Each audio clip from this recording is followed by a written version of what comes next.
We will get started in a minute.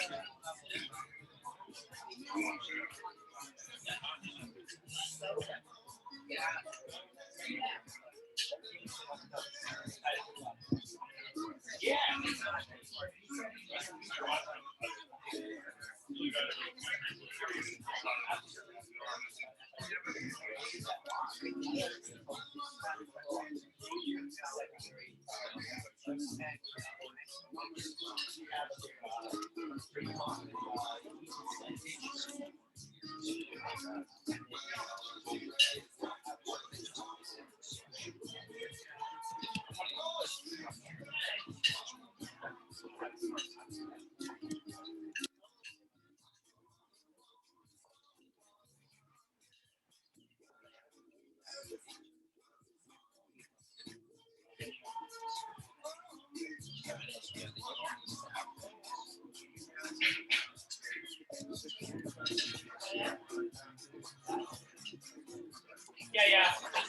We're watching the chords there.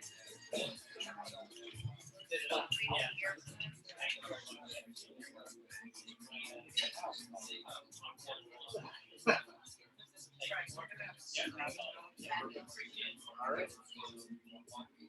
Are we good to go? Good to go? Awesome.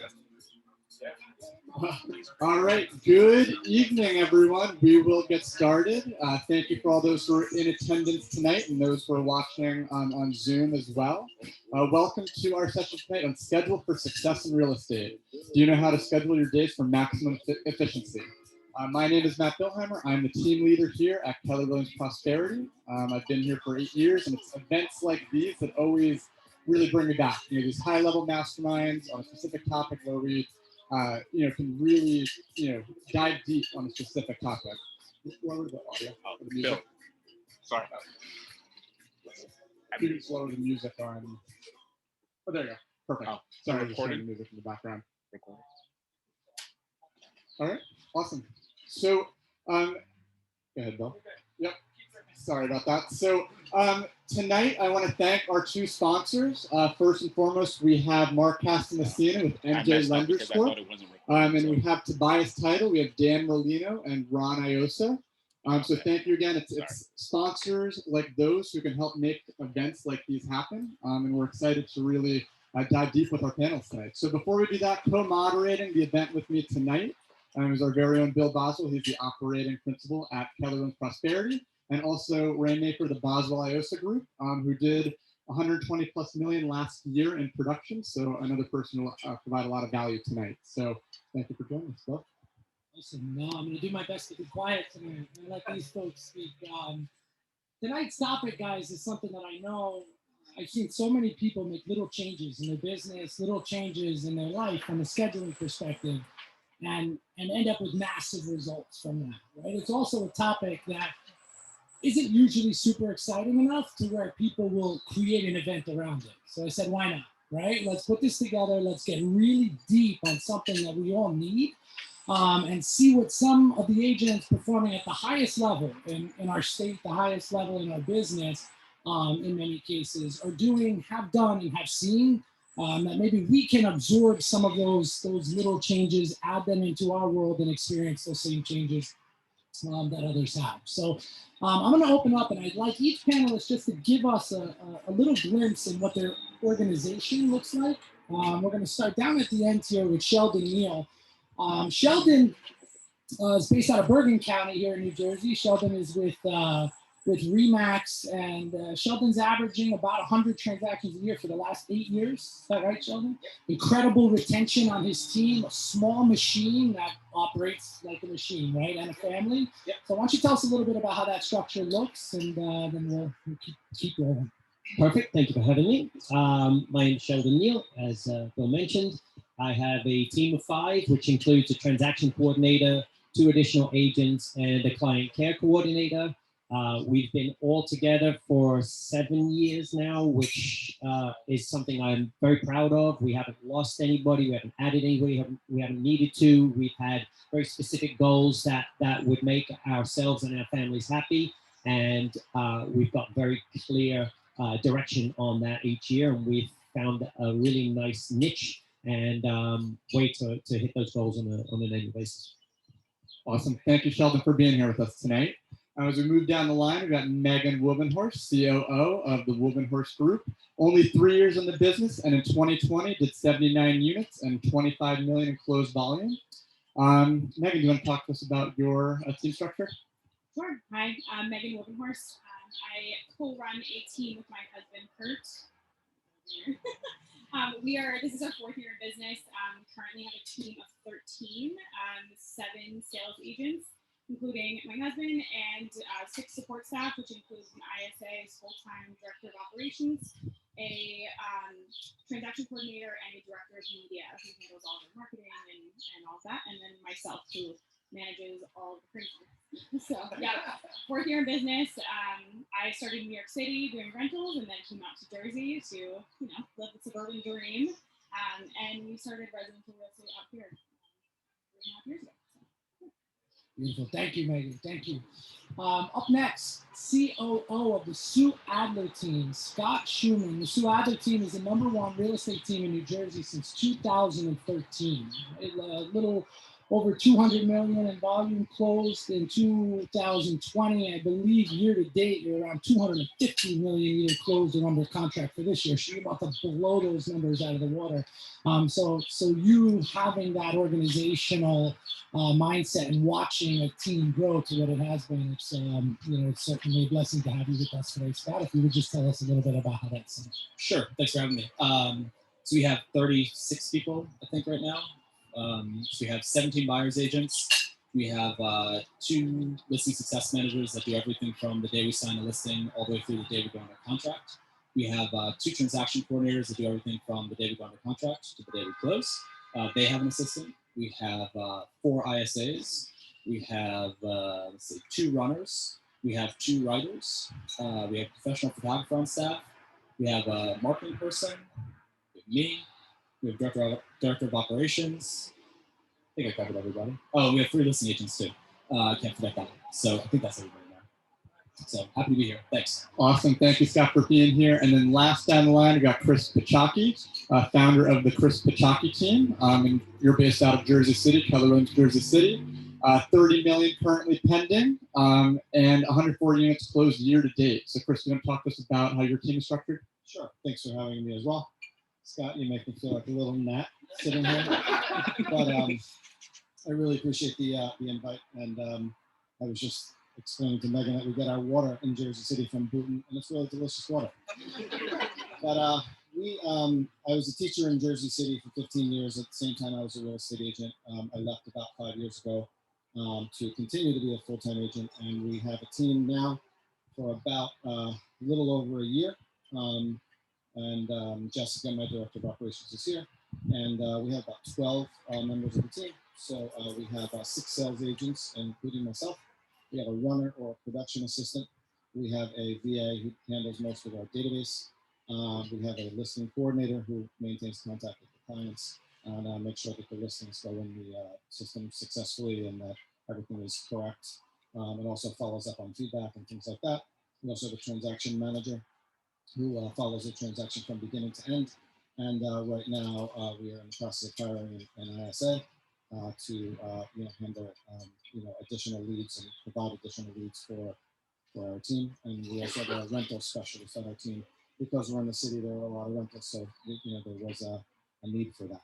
So awesome. Well, welcome, and thank you guys again for taking the time to share what you've used to grow your business with everyone else. So I think it's really important, guys, that the content we share, we do our best to keep applicable to all levels. No one answer is going to cover all levels, but try and do your best to adapt some of the responses and answers you get to your own personal business. And we're gonna dive in real deep. A lot of the folks up here, in fact, all of them have seen and interact daily with agents that are new, right? With agents that are in their 3rd year, with agents that are in their 10th year. So we're going to work to really pull some of that information out for each one. So let's jump in and get started. Let's start at the end, Chris. What single change have you made in your career, at any point in your career, which has had the most impact, right? That you could share with everybody from a scheduling or organization perspective, right? What have you done that you would say has attributed most to your success in that specific category? Sure. So I was with another company for many years, and I only came to Colorado about 2 years ago. And it was when I read the MREA that like a light bulb really went off in my head, realizing the true meaning of what leverage was. And I used the MREA checklist to really figure out what I love to do on a daily basis, and the things that I didn't love to do, or the things that I thought someone else would be able to handle for me and give me leverage. I moved them into the admin column on that MREA task list. That definitely helped me out a lot. Freed up my schedule every day to kind of do the things that I love to do, really being in front of people and just having conversations and making sure that I can secure the listing. Besides that, the other tools that I think that have been most successful in my businesses, now that we have so much volume and we have so many clients that we're trying to handle these transactions and make sure they're seamless, is really setting our expectations from the day that we meet with all of the little systems that we have in place to kind of make them stay comfortable. But the one thing that I do that I think always get back to you, I do tell them texting is easier, kind of keeps my life a little more simple, not being on the phone. And then lastly, it's kind of silly, but I created an auto response on my text messages because of the amount of volume of listings that we have and the amount of people that are calling my phone all day long. I just do like an auto response, like, I'm at an appointment, please text me to make sure you call and I'll get back to you. And then I'll either send it to, to Jess to kind of disseminate it if it's a lead or something like that. But it kind of, helps. Very efficient, very efficient. Scott, talk to us. How Sure, about you? sir. Yes, sir. So if you're like me, you have this idea of time management, right? And the idea of it is really awesome and sexy and cool, right? But then you say, well, what the hell am I going to get rid of, right? I work all day long, right? You're all in real estate, so you guys don't know what hours are, right? You guys work 7 days a week. Yes. I'm seeing some on your heads. Good. So I had this problem, and I'm a big believer in coaching, and I had this coach, and he kept saying, you got to figure out how to get things off your plate. And the idea of it was great, and yet the idea of passing it off was also very scary, right? And so he said, what you are lacking is the context of the 80-20 principle, right? So what you all should be doing is focusing on your 20% and ignoring the 80%, right? And not ignoring it, but passing that off to somebody else. And yet I think that identifying that 80% is the hardest part of what we do. So he said, perfect, I got it. Go to Staples, and I want you to buy the biggest stack of index cards you can find, right?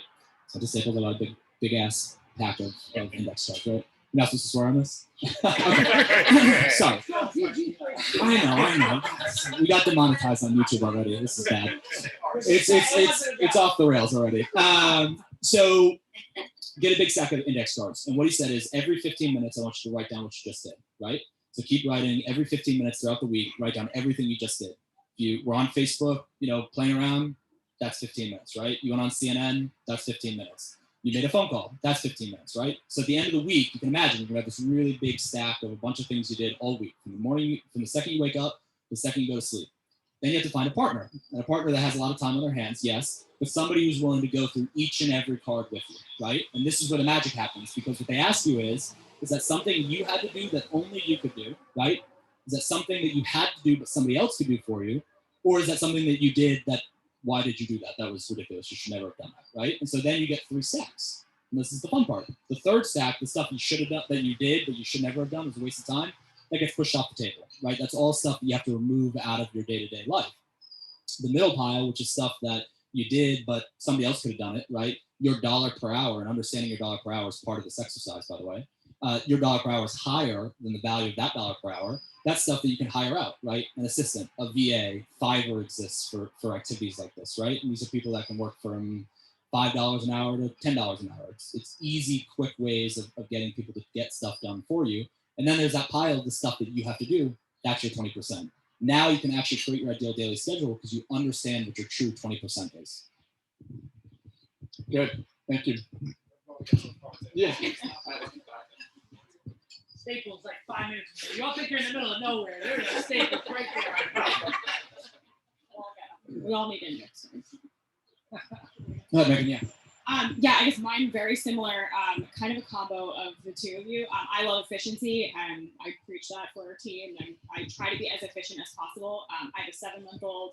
We run a business together, me and my husband. So, like, you can imagine, our house looks like a bomb went off. We are not efficient. So, efficiency is the name of the game. So, for me, self-awareness was really where I started, because you have to know yourself. I know I'm not getting up at 4 a.m. It's not in my DNA. I am a night owl. I'm a dancer. My husband's a musician. We're used to nighttime. So we do our best work at night. So I know getting up at 4 a.m. and having a full morning routine that starts super early was not in my DNA. It was just not going to work for me. So knowing that that is not going to work, how do I structure my day so that it makes the most sense for me and when I'm going to be in what I call my power zone. So when am I the most focused? When am I not focused? Knowing the difference. And then figuring out what that 20% is, because that 20% needs to happen in that power zone. So for me, I know that 10 a.m., I'm on fire from 10 to 12. I know that I've had my coffee, I'm ready to go, I'm in the office, I know what is happening. And so I schedule that 20% in those time blocks. And when we're talking about time blocks, you can't time block the entire day, which I think we're going to get into this a little more later, but you have to have a little bit of freedom. I'm so creative where I need some space to kind of go in and out of things at the same time as getting my 20% done. You still have to turn off the phone and protect your time, but you need a little bit of creative license to kind of, okay, well, I have this idea that just sparked that maybe this can be of value to my agent. So now I'm on the phone with an agent trying to work through this. And that really is your 20%. But figuring out what that is and giving yourself a little bit of creative freedom within that, and just being okay that someone else's schedule may not work for you. I mean, I read MREA and I was like, I'm on fire. And then I'm reading all these books where, like, you know, you got to get up early because the morning you're the most productive. And it just, I couldn't make myself do it. And then everyone's like, oh, have a baby and you'll be up early.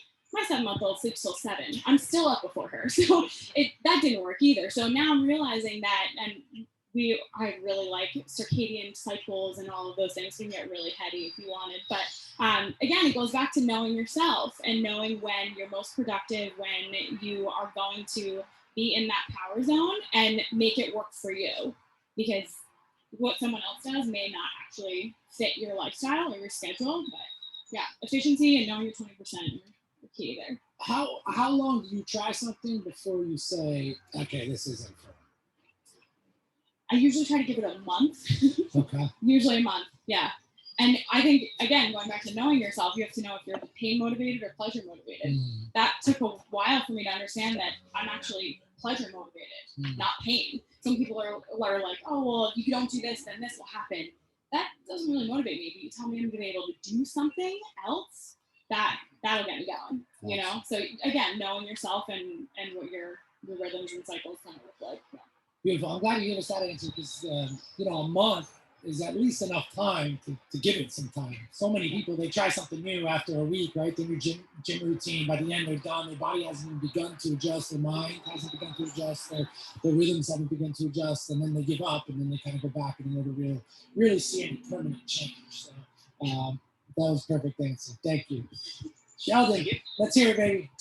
Well, some similarities, but what I feel is really nice right here so far is that you have 4 very, very different successful journeys and 4 very, very different size teams, volumes, everything else. And that's one of the things, before I just answer your question, one of the main things I think an early agent can adopt is finding what works for you and what your goal is. If your goal is to have 250 million in production, then you gravitate towards somebody like Scott and Sue Adler's team, who are gods. But the bottom line is, it's not for everybody. And to be quite honest, I am very, very happy with the journey that I have come with 5 people on a team. And that doesn't mean one is better than the other. It just means that that's what works for me. So in this whole presentation today, hopefully you'll be able to pick a few things from each one of us and then put it into your own spin. And that's the whole goal of when I was a younger agent, what I went to these type of seminars for. was to try and find a nugget or two and then put it into my own spin. So to answer the question, for me, what was one of the organizational changes that was extremely helpful to me was getting the first assistant. I got to a point where my productivity was sort of plateauing a little bit, and then the biggest change to help me get to the next level was getting an admin assistant. The 80-20. I didn't need to do the 80% based on the highest value of my time and my character and my knowledge. And then it was to add a transaction coordinator, etc. So building that team in whatever fashion we had or we chose was a major change. And then I got to a point where the question regarding a valuable organizational change was that I started planning my day the night before. And that was a quantum leap for me in my small circle. Planning the night before was a quantum leap for me because I went to bed knowing what to expect. I went to bed a lot calmer knowing that I had it all scheduled. Obviously, there's got to be some leeway for wiggle room, as you mentioned. But I knew what time I had to wake up. Sometimes you wake up at different times based on different appointments, whatever it might be. But I knew going to bed what I was expecting and what I was looking to hit the next day. So from an actual physical structural change, planning the night before was a big change that helped me get to a smoother and more productive organizational journey. I slept much better after a few cocktails as well. Well, one thing I wanted to just mention, we've heard a lot about the 80-20 principle. And I think, in a common thread between all of you is just letting go of some of those 80% tasks. But letting go for a lot of people is really difficult. And that's what sometimes prevents you from getting to that next level. But what would you say, what did you do to feel confident letting go? Because we all think no one can do better than ourselves. So what did you guys do to be okay with, letting go of some of those 80% tasks? We hired an admin way before we were ready and forced us because we were paying her. So I feel like there was no, she's I'm paying her, so she needs to do these things. And then as it turned out, she was better at those things than I was. So you slow to hire, right? It was slow to hire. And when you hire the right person, they should be better at those things. But you need to know what those things are with your index cards before you can make that hire. Because otherwise you hire them and then they're sitting there going, now what? You need to know what to give them to do. Perfect. Thank you. So I guess we can transition to the next topic that we have, which we've talked a little about time blocking and the importance of time blocking in your day. So how do you time block your day? And would you recommend anything different for an agent not at your level of production in relation to time blocking? You want to go back that way, Sheldon? Do you want to start this time? So we touched on it a little bit, and again, it's appropriate for some, not for others. But my time block is I'm a big fan of the Miracle Morning, and what I don't think people understand in general is with the Miracle Morning is it does not have to be 4 a.m. Although some preach it, it does not have to be 4 a.m. The concept is get a time before everybody else in the world has woken up. And that'll be productive. And that is one of the biggest things that took me to a higher production level was that I would do it from 7 to 8 because I came to the realization myself that I was not losing any value to my clients by not being available before 8 a.m. I was going to be super valuable from 8 a.m. to midnight. I flip-flop it at night. I don't do that principle at night, stay up too late. Still pick up the phone at 11. But in the morning, from 7 to 8, I'm shut off and I'm super productive. I think there was a stat which said that some companies, employees, out of 60 minutes, they actually really work 12 minutes.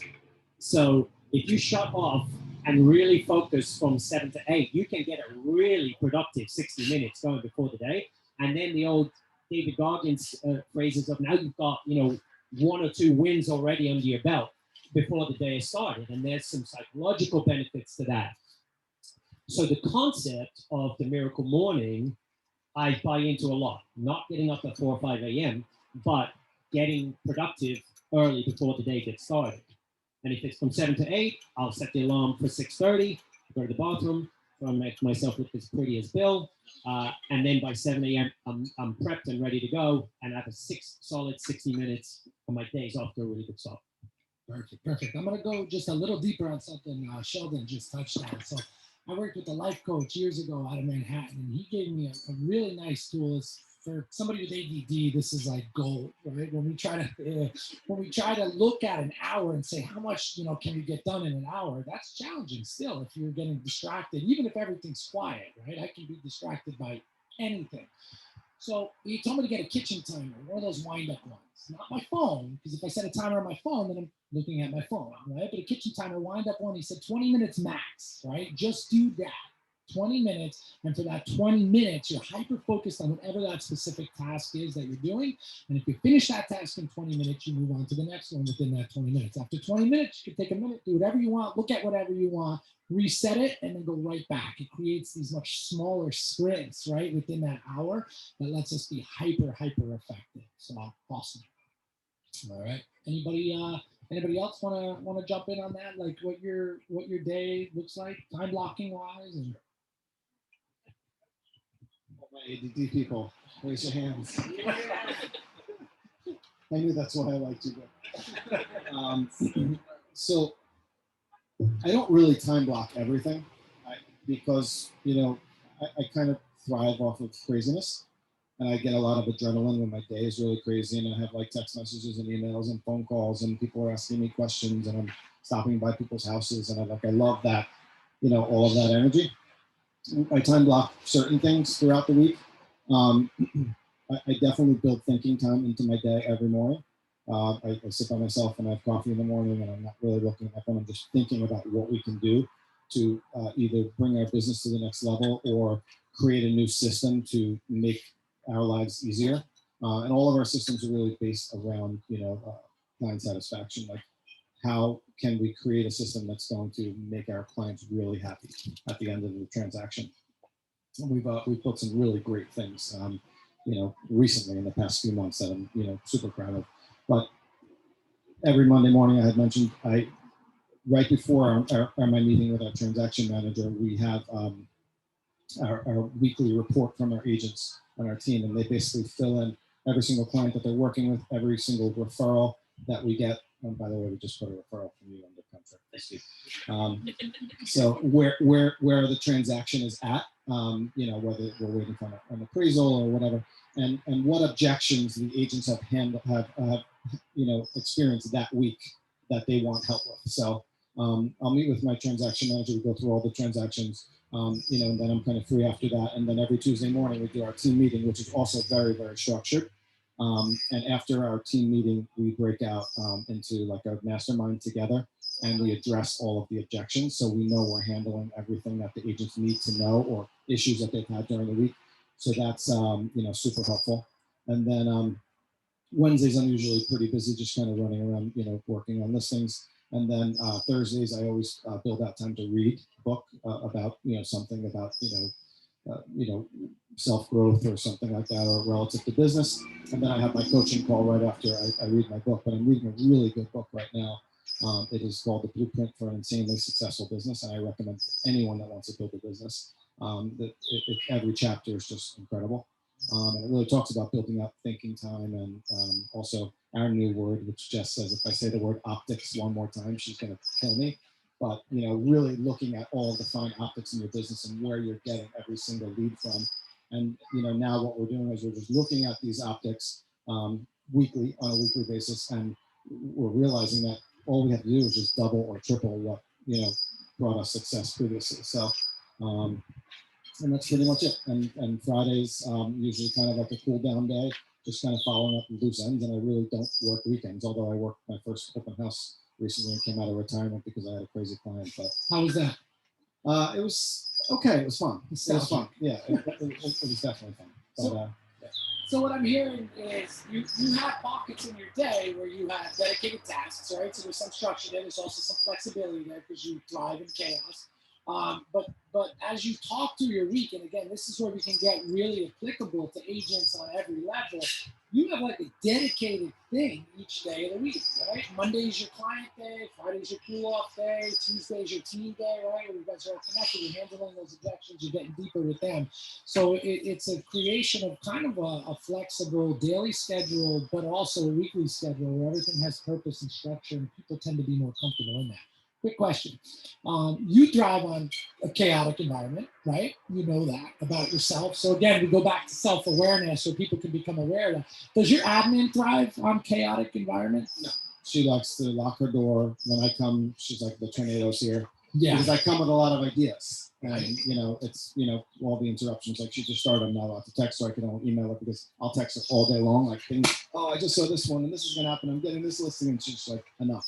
So, but I love it like you. I love the chaos. So I could never have a fully structured day. Right. And like you were saying, it's different for everybody. But, I need some organization, but I need to feel crazy most of the week. Well, and then the admin is the total opposite. And that's why I asked that, right? I didn't know the question. So I didn't know the answer, but I was pretty sure that was going to be the answer, right? And what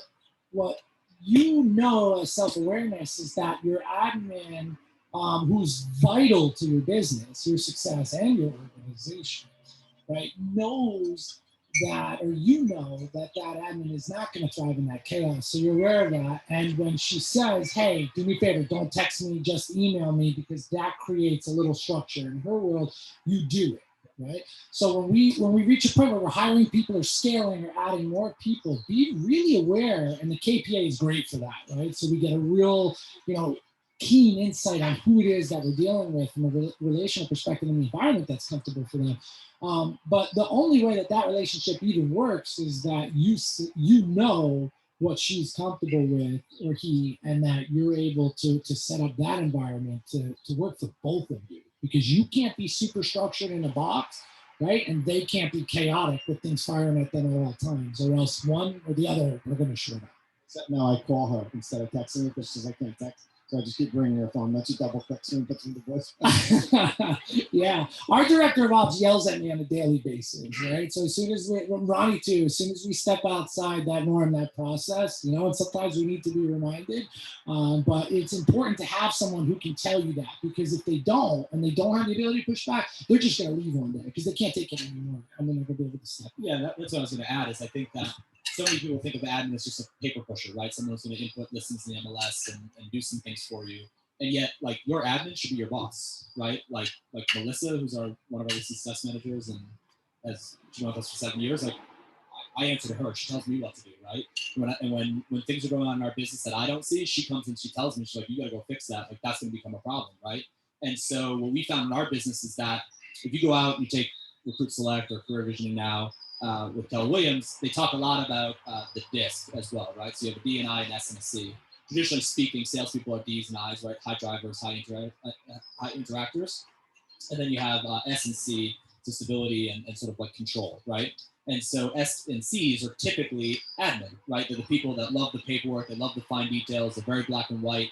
Yet in my organization, we make those people cry, unfortunately, because we're so crazy. We're the Chris, right? We're throwing things out there left and right and everywhere, and they're like, wait, it can't be like that, right? And so they, unfortunately, a lot of them take the ball and go home, right?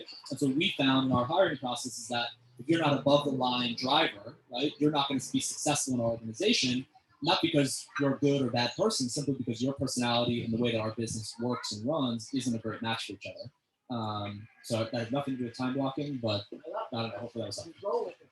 But in terms of time blocking, the biggest mistake I've made is only time blocking business related activities, right?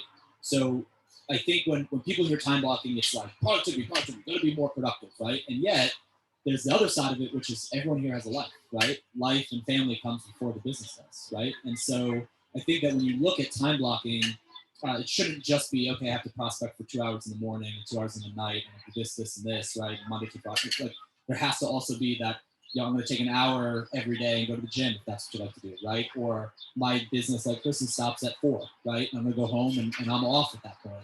Especially as your business scales, like our business, what becomes unfortunate is you lose track. You actually lose control of your schedule. So with our ISAs, they're setting the majority of our appointments, right? And so we got to a point where I could look at my calendar for tomorrow. I don't know what any of my appointments are. I honestly don't. I don't know until tonight. It's like Sheldon, I adopted planning my day the night before, and really came in a necessity because the ISAs are setting everything. And what ends up happening is if you don't block off your day, they just block over, right? So like if they see you're available at 7:30, they just block you at 7:30. Now, if you took a shower at 7, you're probably not going to be in your meeting at 7:30, right? So it sort of became like this whole thing where you had to really block not only business time, but also what time you didn't want to work, because we're all human beings, you can't work 24/7. Yeah, along that lines, our organization is a lot of high Ds as well. Not a lot of SNCs up here. A lot of performers in my business too. So we have a lot of personality and a lot of creativity. So same thing. My husband's the type who comes in and it's like a tornado of ideas, things written on the walls. I mean, it gets a little crazy. So what we did was instead of changing that behavior because we need that creativity and we want that because that's what's going to drive the business forward, even from our agents. So we started to change the processes. So instead of texting, now you have to send an email. Now you can't call. You have to do this. We started to change the process rather than changing the behavior of our agents and the Rainmaker because we need that to fuel the business and push it forward. Same with time blocking. We can't time block every single second of the day because that doesn't leave room in the brain of a creative to be creative. And so if that's who you are, which a lot of agents are, I mean, if you're trying to build a business, you have to have some sort of creativity. So you need to leave space for that. You do need to time block your day with your life and with your business while leaving space in there to actually do something that fulfills you that's outside of life and real estate. So whether that's music, if it's the gym, if it's reading, whatever it is, you need something that's going to kind of fuel your soul. That's going to also allow that your brain to go into places that you would never expect. So, Meg, you've worked your way in a very short period of time out of production, right? Yes. To where it's almost, if not all, full time working on the business, right? Not in the business. Right before that transition, what did your day look like? Just in general, were there certain things that you structured certain ways? So if somebody says, hey, I want to plan to work my way out of the business so I can continue to have the organization growing, what does that end game look like for them while they're still in it, that they know that right before they can go? Yes, I was fully out of production I think it was August of last year. I had my daughter in November, so I had to plan for that maternity leave. So I worked my way out of production, and the way that I did that was setting expectations with clients. I predominantly was our cold calling. I farmed our database. I was the ISA before we hired the ISA. So we knew that piece needed to come into place. And so I started to set up those leverage pieces and then setting expectations with the client. So I know that me going to pick up a radon canister is not a good use of my time. So I don't do that. We hire a showing agent. We bring on a junior agent, someone who can run and do those things. I also set the expectation with my client that if they're trying to look at a home in Stillwater, which is not close, then it's not a good use of my time. They're actually going to meet another agent of ours. So we're going to sell that agent to them, tell them how great they are. And then we're going to have a 5-minute phone call afterwards, and you're going to tell me how the house was. You set that expectation at the buyer's console. There's not a conversation. They understand that you're not always going to be there. It also kind of removes you from being fully accessible at all times. We send a weekly update, very similar to what you do with your Mondays. We send a weekly update on Wednesdays. Transaction coordinator sends it. It's another barrier between them and us. They know that they can reach out to the transaction coordinator and they're going to get an email on Wednesday. So our clients tend to wait until Wednesday to get that update. And then if there's any further questions, then they go to them. So I started to put in all of these little leverage pieces so that I knew I could fully pull myself out and they wouldn't miss me. There were certain clients that I never saw the home. I met them once at the buyer's consult and then I saw them at closing. I didn't even go to closing. They came to the office because that's how we set it up. They come to the office to go over the closing disclosure. It's really so I can meet them, say hi, and oh, it was so great, and we have a chit chat for a little bit, and then they go off to closing because I don't need to babysit them signing their name. And honestly, COVID was a super helpful piece of that because now it's not customary that we do go to closing. We then, worked out the closing gifts. So now we donate to a charity rather than picking out individual items. So it's all that little stuff that, yes, it's personal. We still keep it personal. The client still knows us and loves us, but they don't have 24/7 access to me because I knew I needed to pull myself out. And it's all about setting expectations. Yeah, no. The name of the game. And Megan, I want to start to transition to our final question, but something that you said I think is very important. It's also about creating systems. Like, I would say your DISC profile, I think, is like a DI, right? Is D, and there's like a little bit I. Okay, so are you more S? And I asked that because you are such a systems-oriented person, and I think that's what's enabled you to now work on your business rather than in your business. So I guess the last question is for the panel is how do you structure your week to maximize efficiency, and also for agents who might be new to the business or agents maybe not at your production level, what would you recommend to them to to really focus on whether time blocking or maximizing their schedule? What advice would you give? I'm not sure who starts, but yeah, I guess I'll start. I would say you don't have a business without lead generation. So if you are a single agent, you must be prospecting. If you erase your prospecting, you got to replace it. If you didn't prospect that day, then we used to say if we didn't prospect, we didn't work. And we wake up every day unemployed, unfortunately. That's the nature of owning your own business and being in real estate. And so for us, if we didn't prospect that day, then we feel like we didn't work. So if we erased our prospecting because we went to that home inspection, so now I got to put that back in my schedule somewhere. But for my week and for our agents' week, we really work on having chunks of time where they know what they're doing, and then the rest of it can kind of get filled in. But everyone knows they're on their strict call at 8:30, and they know they're making their calls from 9 to 12. We know that that's the schedule. That is the schedule. They report numbers to us. Like there's a system built around it. So we know what they're doing. And then the rest of the day, they should be on appointments. It should be the rest of your day. And then you got to put in there somewhere, we call it work on business, WOB for short. So we do our Wednesday WOB. So we meet all of our directors, we sit and we go through what is not working, how can we make our clients happier, our agents happier, and what can we do to just keep furthering these systems to free up more time and to really increase customer satisfaction. Because like you said, the most important thing that we can do is how do we make our customers even happier and happier. So we just put those chunks in. So I know we have our finance meetings, we have our script practice, I know our agents are doing prospecting, we have our WOB, and then team meetings. Those are really the main things, and they're set out one per day that we know we have to do, and then everything else kind of fills in. Yeah, so about that. I think a lot of people say, well, okay, this is all great, right? I'm going to prospect, I'm going to protect my time, but Scott, I have all these things I got to do. I got all these appointments I got to go on. What we found really helpful is just change the language that you use with the people that you reintroduce into your business, right? So a lot of people used to call them showing assistants. We call them showing partners, right? No one wants to work with your assistant, but everybody wants to work with your partner, right? If I refer somebody to Chris, I keep picking on Chris. Chris is my partner who does Bayonne, right? He's not just some random agent that I'm referring to. So he's my partner. And people latch on to words, right? Words matter. Right? And so we have to be careful with the language that we use, because the language we use in the setup ultimately dictates how successful we can leverage our time, right? The other part of it is, if you haven't read the book 12-Week Year, like the best book out there right now. So the concept of the 12-week year is, imagine, that push that you feel at the end of the year, you set your goal, you're going to sell, say, 15 homes this year, right? And you're at 13 and it's November. So, okay, what am I going to do this month to sell 2 homes? And you sort of get that, you get reignited, right? You get that fire to go prospect an extra hour a day, or call all your referrals or all your past clients and find that one extra person who wants to buy or sell, right? Imagine if that happened 4 times a year, right? Imagine if you broke your year up into 4 one-year chunks, right? What would every week become now? Every week would become a month, right? So there's 12 weeks in a quarter. So now every single week really truly matters at the end of the day, because as agents and as salespeople, what happens, right? January 1st comes around, the first week maybe doesn't go as planned. Maybe we're unemployed then, right?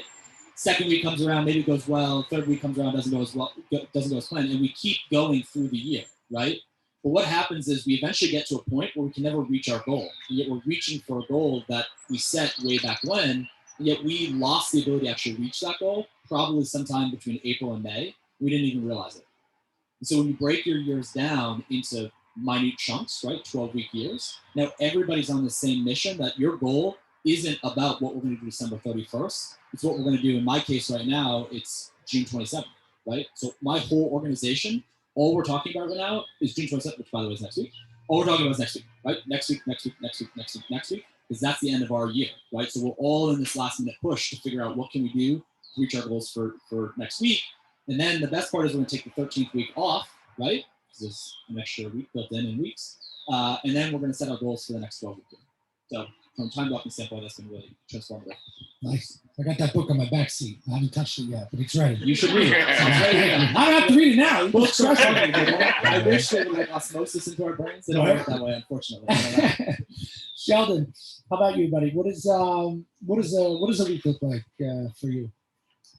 I feel like such a caveman compared with these machines that are next to me because I don't do many of those structured call slots. I've never called a for sale by owner. I've never called an expired. My team doesn't do it. It doesn't mean to say that it's wrong. We're both right. We both are high producers, but we do it in our own way. My entire week, my entire business is based on past clients.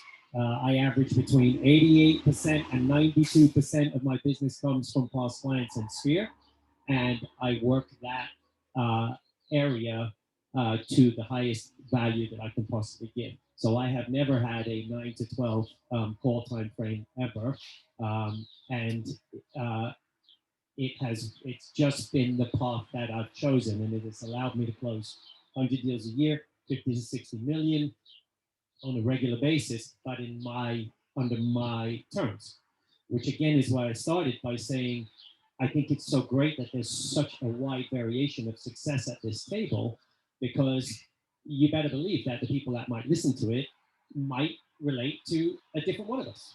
And so hopefully that will help. You'll get something from somebody. If that didn't relate to you there, maybe that relates to you. If what I'm talking to you saying sounds ridiculous to you, then perfect. Then you need to pick some of the nuggets from these guys from that.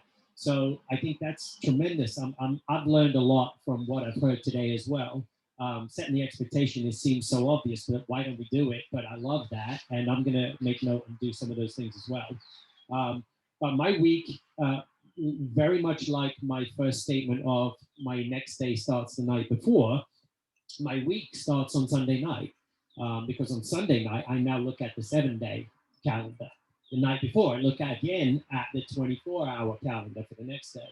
But those things have kept me very in tune with, without chasing my tail during the week or just literally flying by the seat of my pants, although it feels like that a lot of the time anyway. But I always have the forward vision from a Sunday to Sunday to know what is coming up this week, how many closings, where are the home inspections we've got to cover, all the different components of the transaction or Sphere cultivation or client follow-ups. My days, more than marketing, prospecting in the traditional sense, are client events, drop-offs, check-ins, babies, marriages, busting chops, whatever it is, but it's the relationship that is my journey. It's unique, it's different, but it's almost entirely that way. So I look at it Sunday, I then leave wiggle room during the week. I'm non-stop. Seems 80 to 100 hours is normal, 7 days. But I do schedule my son's soccer games and practices as a time block, which was perfect analysis, because you have to. You will burn out. No question about it. If you want to get to 50, 60 deals, you will burn out unless you have some downtime, some balance time, and that has to be time blocked. People have said that over the years, and people have seemed to get on that concept. But I do schedule those times. I schedule a dinner with my wife once in a while. She'll hate me for that. But you do have to do that. And these are the small percent changes that can have that big percent impact, which is really the backbone of what you have us here for today, is what are these small changes in your daily routines that can have the biggest impact on your life and your success in general. And I think that there are some of those things, like setting up something a night before, or time blocking your kids' stuff or whatever it is, that can really change a new agent's life who's just literally go, go, go, go, go right now. And they don't realize that you can have more structure even if you're a brand new agent. Love it, man. Love it. So there's a reason I called Sheldon for this panel, and that's exactly it, right? We want to have a nice array of different, natural dispositions and different ways to approach this business that all end up being successful. Sheldon, I think, said he's never had a 9 to 12 call block, right? I've never walked around somewhere with Sheldon, but I've watched him walk around places online. And I'm pretty sure he doesn't go 5 steps without talking to somebody. And I'm pretty sure about 100% of those conversations at one point talk about what? Real estate, right? So you are what I call, and Ron fits in this category perfectly, a natural prospector, right? So in your daily activities, you're constant. I can't go anywhere with Ron because I can't get anywhere with Ron, right? Every 2 seconds he stops, he's talking to this one. Next thing you know, it's moving, it's real estate, real estate. We tried for years to get him to lock his door and prospect for a certain period of time. And then he would just explode, right? He was like, I can't do this. I feel like I'm stuck, I'm trapped, right? But if I asked him to carry around the checkbox over the course of a day, I promise you that by the time that day's done, he's had 25 or 30 conversations regarding real estate in a natural lead gen sense. In comparison to somebody who is more comfortable in a structured environment, getting their 25 to 30 conversations in a different way. So I think the key is that the job still gets done, right? And that we still have those conversations. I think where a lot of people struggle is when they don't have that organization, but they're not finding themselves over the course of the day still having those conversations, because then they wake up the next day, right, without the job. And that's a really tough spot to be in. So Chris, I know you shared earlier kind of your week. You were good foresight, right? You gave us a breakdown. Is there anything that you wanted to add to us about, how your week breaks down from a structured perspective, and anything else you feel that we should know? Sure. I'm kind of like Sheldon, running around town and talking to people every day, big on relationships. I was in the bank today and someone looked at me from across the bank and they said, I'll be ready in 6 months. So people just see you when they know that you sell real estate in their town, and that's what they want to talk about, real estate. And I try to have conversations every day about real estate as well. I mean, out of every 100, conversations you have, you should be getting 5 pieces of business from that. One thing I just wanted to share, I guess, with something that Jessica and I have started over the past year is we downloaded S as in Sam, A as in Apple Contacts, and it's an app. It's $1.99, and it basically takes your cell phone database, turns it into an Excel spreadsheet. And then what we did was we looked through everyone in my cell phone, and we tried to pick at least 100 advocates. Who are the people in my world that I know will advocate for me every day? And we put them on, touch systems, which were very generous. We like to give a lot of gifts, and we like to be quirky with our gifts, and we like to make sure that they can see our personality, through the gifts. But we're very, very big on our 100 advocates and making sure we're reinforcing the behavior by giving them more gifts. Once they do send us a referral. So always keep, a box of thank you cards on our desk with like a $5 Starbucks gift cards. We send them right out. Try to do it instantaneous, or we'll have our runner. And we're in the city, so everything's like very close knit. So it's kind of like, great way for us to market as well. So Najib, who's on our team, who's our runner production assistant, he has a scooter. He wears branded clothes for our team, and he'll go and drop things off for listing presentations, like right after we get off the phone with the client, or he'll drop off like thank you cards and things like that. So that works for us in the city. But we do 4 branded gifts a year. We did like cookie making kits during COVID for the families, which was great. We're doing American flags, just a little American flags, so like $1 each, just attaching our business card, just dropping on their porch, just a little touch, let them know we care. And then lots of times people will take these pictures and put them on social network and say, wow, thank you. And they feel like they're really part of like an elite group. And then we're doing in the fall, we're doing mini little succulents. And the tagline on the gift is going to say, our business would suck without you. So we try to do like little silly things. And then we have back scratchers going out in the winter.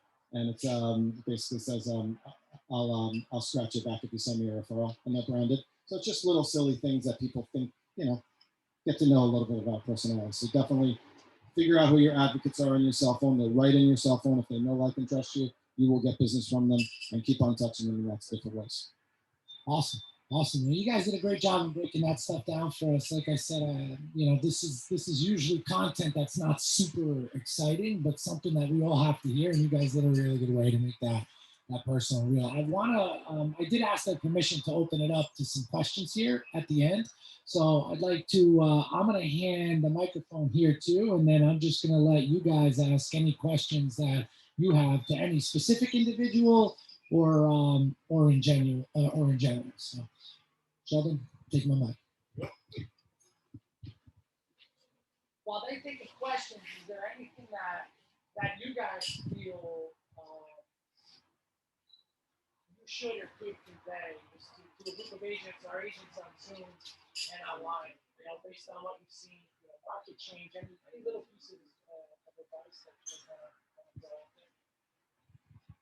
you I'll just add one on that, which is that as time went on in my journey, and I'm 15 years into this, but about 5 years in, I heard the phrase 80% and out the door is better than waiting for 100% that never leaves.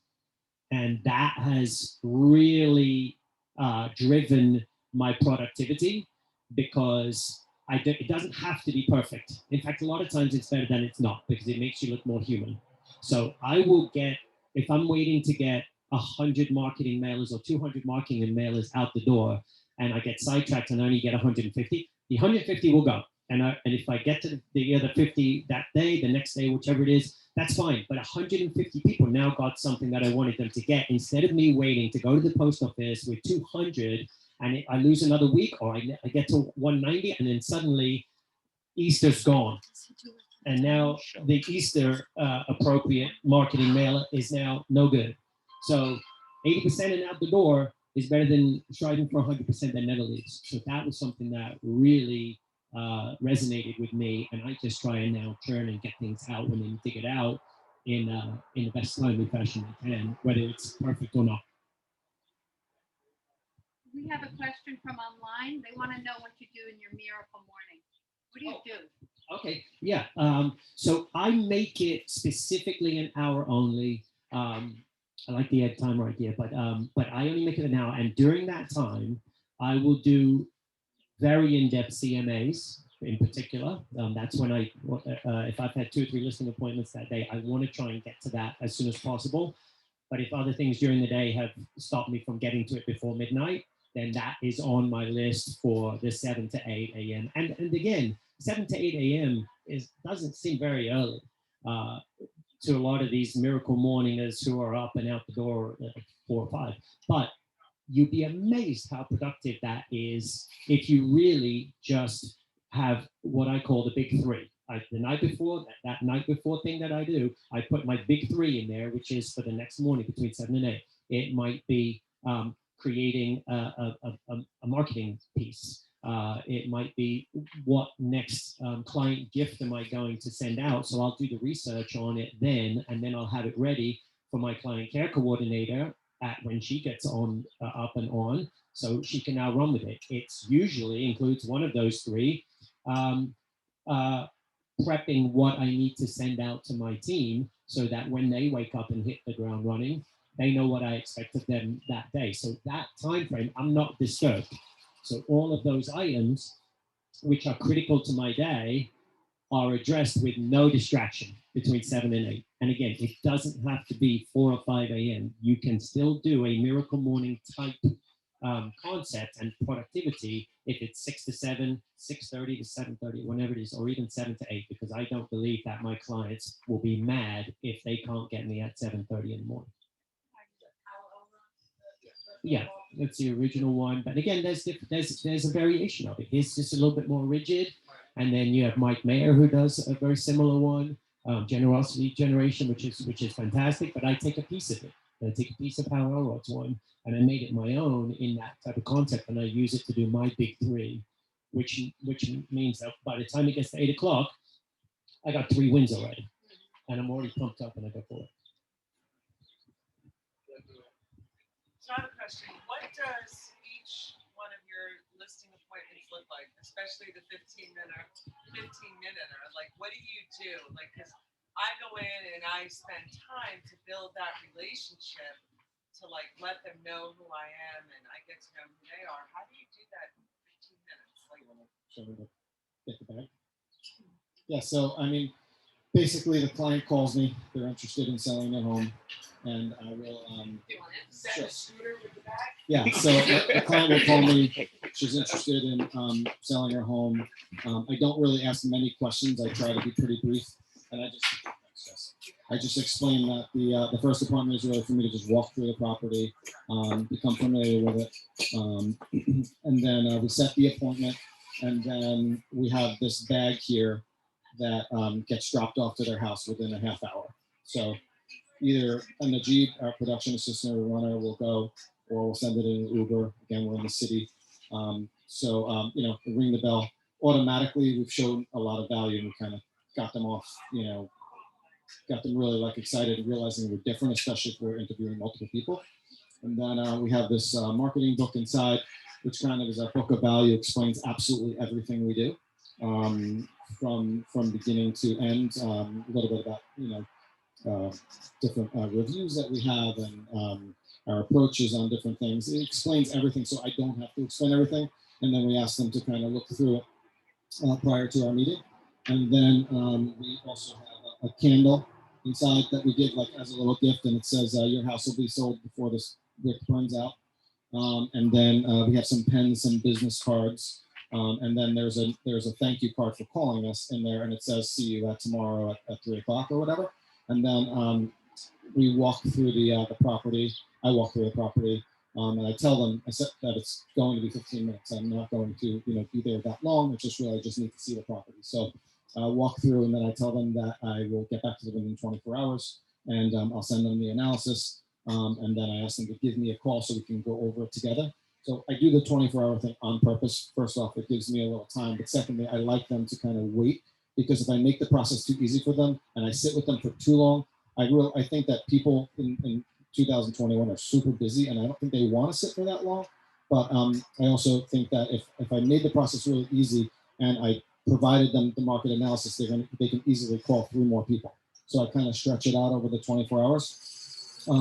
And then I call them, and then I would say, give me a call when you get the market analysis on the link. We open the link together. We go over it. I always say in my message to them, don't interpret any value in this report, because sometimes you'll lose business like that. I say, let's go over it together and let's see how we can position your property and price it the best. And I'll tell you what my strategy is going to be. At that point, they've already read this, and it's filled with absolutely everything we do, from open houses to expectations to marketing to social networking to outreach, things like that. So they never ask me any questions. And then usually once we come up with the price, I say, okay, when do you want the photographer to come? And then I tip off Jaylene, who is our transaction manager, to send the paperwork. And they usually just kind of say yes, and it works out. And then everything like has a system as well. So everyone on the team will call, congratulate them, introduce what they do for the team, thank them for working with us. And then the one thing that's really been a great tool that I know it really wasn't related to scheduling, but we just did this last 2 months ago, and it's been super helpful. And this is just kind of like a tool that we have. So it's a Monopoly board. I'm probably going to be sued by Hasbro, but it's basically step-by-step the entire process of selling your home, starting with go, from calling me to making sure that you spoke to a handyman. Do you have a cleaning woman come clean the house, or a cleaning man? In 2021, we can't say cleaning woman anymore. But the appraisal, what the expectations are, all the way around to like, do you have your moving boxes ready? And then did you leave the keys on the kitchen counter for the closing? So this has been like a lifesaver for me, because most of my clients hang it on the wall and in their house, or put it on their fridge so they know where everything's at, so they're not asking me any questions. So this has been like super helpful. And then, we have like little running jokes, like, they'll say, if the deal falls through, they say, oh, I guess I'm going back to jail. So it's fun and they enjoy it. And I had a woman today that actually lives in Colorado, and we just closed on her house on Friday. And, she said, everything was amazing. Thank you so much. She said, we use this. She said, my mom, it was her house. She was in her 90s. She said, my mom loved it because she looked at it every day because she knew what was coming next. And it really helped that she didn't bother me and continued to ask me. She said, she said, believe it or not, we're really sad taking this off the fridge, and that we're closing this chapter of our lives. So that's pretty much like my listing process. So, and then I usually don't wind up going to the house again. I go for the inspection, and then the CO is handled, and the appraisal is usually the other agent. So I don't really go, again. And then we give them a nice closing gift and make sure we get a nice review. And so I mean, I think the satisfaction is in the systems. It's setting the expectations and making sure that people are very comfortable and they know what comes next. I think that's a big part of the process, and just being yourself and having the best personality you can, and making sure you're fun to work with and that you do keep in touch with them systematically. So ours is similar. So we'll show up. I'll show up for a half hour. I'll do a walkthrough, and I'll schedule a Zoom with them while I'm at the house. So it could be that afternoon. It could be the next day, and then we do everything live on the Zoom with them. So the comps are pulled live in front of them, and it's all up to them, right? So we'll go through house. Is this house better than your house, worse than your house, the same as your house? And you just hear the feedback as you go through, and it helps them get to their price range. We do a lot of my clientele is older, so we sign a lot of listings, say 60 to 90 days in advance of them actually hitting the market. Of course, in this market, any market, it's really challenging to predict where the market's going to be in 90 days. So I sign a lot of $5 million listings, and I tell them that's my placeholder number, right? Your house is worth $500,000. We sign it today at $5 million. We'll firm the price up as we get closer, and people say, "Yep, great, that makes sense. We'll get it ready, and we'll price it the day before." So we do a lot of sort of live market pricing because that's the way the market works, right? Now, before that, what we'll do is everybody who calls in or any appointment we set, they fill out a form. So we have an online form they go to, and it's called our seller questionnaire. So they not only answer a little basic stuff about their house, but they also answer what's important to you in a broker, right? What's important to you in your home sale? What comps are you using for your house, right? How many times have we gone on a listing appointment? We've gone through all the comps, and at the end they're like, "Yeah, but what about that house? That house sold for $5 million, and why is my house only $500,000, right?" And so I want to know all that information up front. The other thing that's been really transformative for our business is we're always the last broker in. We're always the last broker in. Most brokers are not powerful enough to win the business without the client meeting all the other agents. And I know you go to all these classes and they have all these scripts about, well, I'll call the broker for you, right? And I'll tell them that they already chose me. But how often does that happen? 1 in 1,000, right? So I always want to be last broker in, because now they've seen all the other people, right? They've learned all the questions they want to ask you. They ask you all the questions. You have great responses, of course, because I'm sure you have a great brand and great marketing and great everything for your business, right? You say, great, I'm going to DocuSign the contracts with you while you're on the Zoom, right? So they get it, you walk them through it, they sign it, it's done, business progresses from there. And then we have forms and systems for all our admin touch bases on the next one. Like that placeholder. $5 million. Wait till I tell all the $300,000 sellers that we're listing for $5 million. Well, it's so outrageous that they're just going to sign it. And we say it's just a placeholder, right? For later. So what happens is that I see so many agents spend so much time prepping listings they don't have signed, and it never made sense to me, because then their friend finds out at a birthday party that you're selling your house, and then you get that call of, well, my friends said they would buy it. I feel really bad, but we're going to sell it to them, right? I just got sick and tired of having that situation. Why am I outlaying my human capital, right, my resources to help you prep your home? You're not willing to commit to me as your agent, right? No, we wouldn't work with a buyer that's not willing to commit to us through a buyer agency agreement, right? So why am I willing to work for people just because we couldn't come up with a price that we'd all agree with, right? So it's okay, let's use a placeholder number. So we have copacetic paperwork, and when Mary Kano shows up to say, what are you guys doing? We have paperwork, right? It's $5 million. You know the house, $5 million. Because of course, all our sellers would take $5 million, right? Just works.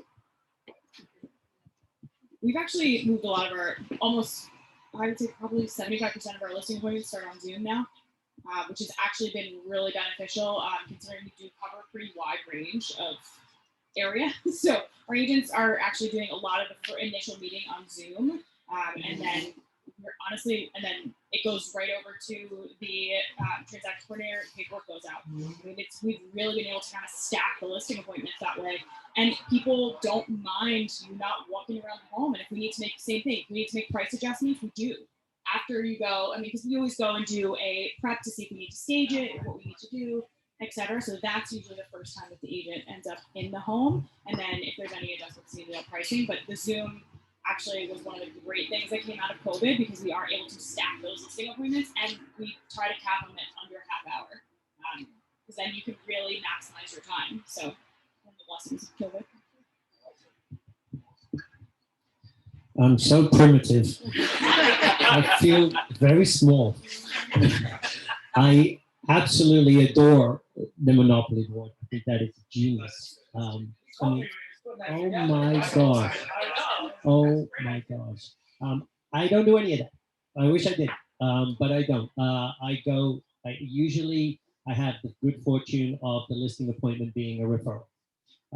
So that definitely helps the lead in for sure. So I market to that sphere and past clients so that I get those calls to list the houses as a referral. They still want to know the questions that they want to know. How's the market? What do you think of my house in my town? What's the expectations, etc. And I actually do spend the time to do that. That's my again, unique approach. I feel like I'm the black sheep of the family here. I'm very different, but again, we're all, none of us are wrong. None of us are wrong. And if you've got nothing else out of this today, I think your own unique style, whatever it is, you do you, find your path. That should come out of what you've heard from today. But I will set your point. Usually they've called me, hey, I was given your name by XYZ, you sold her house, etc., etc. Fantastic. When you're available, let me set the appointment. I will go with a very no handouts, nothing, just myself and my smile, and the ability to answer questions. I feel awful. But having said that, I do leave feeling that I have enlisted trust from them, and for me, that's my angle. I answer the questions directly instead of having it in a phenomenal book, but I answer them, and that's my angle. I like to prep them with what some expectations will be. I like to be there to physically look them in the eye and answer the questions, and I tend to be able to leave them feeling comfortable and trusting that I'm a straight shooting guy. And I will tell them that. And I will also tell them that it may or may not be a good match. And I don't mean that with any type of air at all. I just want you to know that I'm not expecting anything. I'm not directing anything here. I'm just here to show you my value. And if that has value to you, then I would love to help you in your journey selling your house. And then I will do the walkthrough. It's a 2-stage process for me. I'm wasting so much time by the sound of it by doing that, but I do it, and it works for me. And I have an 85% closing ratio. It was 90. The COVID dropped me down to 85. I think it's because so many agents were just buying the business. But I found that works for me, and I'm very happy with that. It's very different, and then I come back, I'll do my research, and then I will come back and I will leave them with a folder, but it doesn't have anything other than the comps and highlights and explanations and my notes. And I do take that time to make the notes and do the highlights. It's very primitive, it's very old school, but my style has a connection with people who want to see this agent took the time to do all of that. They didn't just print them up in the morning, drop them in without any thought behind it. You can see my thought process on it. And I'll put exclamation marks and say, this is important, this is not, etc. And that has served me well. Again, different, but that has served me well. So I have another question for you. Do you have them sign the paper on the second appointment, like the paperwork on the second appointment, or do you send it to them? Yeah, like when do you get that signed? I don't. You don't? I'm so bad. I'm so bad. I don't. But because I like them to be sure. So bad. I like them to be sure, and I trust myself. That's the and I don't want that to come across as egotistical, but I trust that if I have given enough confidence in what I'm saying, and they believe me, that they will come back to me. And I specifically get up and have them not sign. How foolish. But I get up and leave. Goodbye. I don't know what I'm doing. Again, I get the call Yeah. and they say, hey, listen, we've thought about it. We're really excited. We want to move forward with you. That's the call I get the majority of the time. 100 times a year. You post 100. Awesome. Well, thank you for the great questions out there. Thank you, Sheldon, Megan, Scott, Chris, for all of your insights tonight. I think we can all agree. Give a round of applause to our panelists. The future masterminds with all of you guys. Anyway, we can support your businesses. Please thank you for pouring into our agents in the audience on Zoom as well. Bill, do you want to close this out? Yeah, so I guess the moral of today is that you need structure in your day, in your week, unless you have an incredible British accent, right? So that's a part of the experience with over at Sheldon. No, but seriously, thank you guys all. It is a perfect example of how people being true to themselves, genuine to themselves, right? And also genuine to their goals and their ultimate goals in business, regardless of where they are today. But the size of the organization that you want to build, like Sheldon started out with, right, is going to dictate what direction you go, right? And there are limits to everyone. So, guys, thank you again for your time, for taking the ride out here. Really quick, I'm gonna mention the areas again, so that if anybody has referrals or anything that they want to kick around, right, you know that you have a very reputable agent in those areas.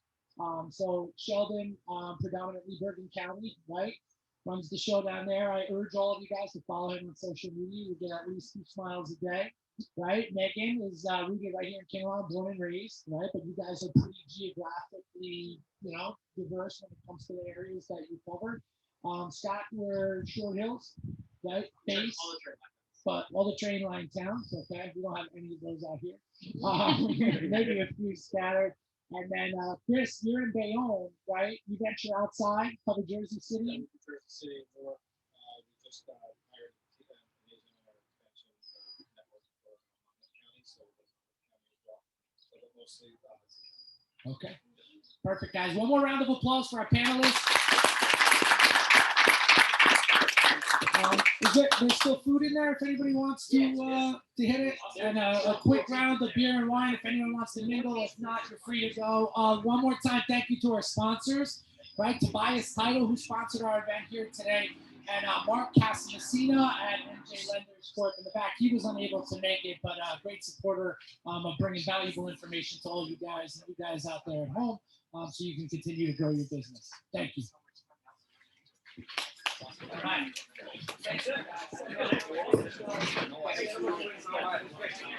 Very successful.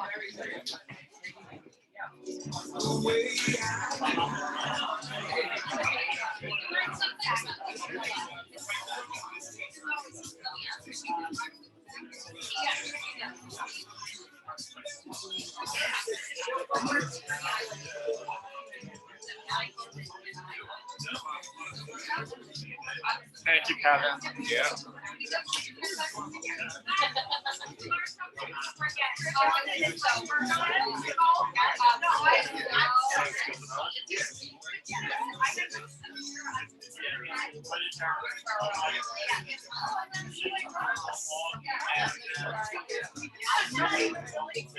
Thank you so much. No problem.